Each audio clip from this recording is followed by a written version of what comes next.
మనుషులైనా చంచల మనస్కులై ఉంటారు.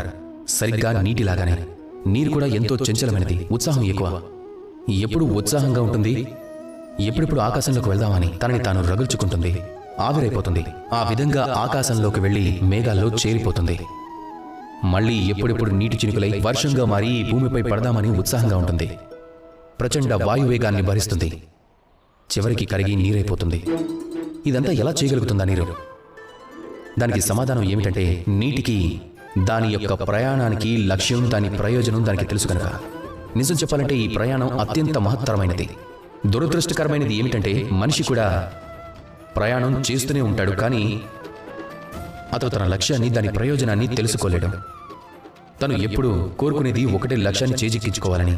కానీ జీవితంలో అసలైన ఆనందం అంతా ఈ ప్రయాణంలోనే ఉంటుంది.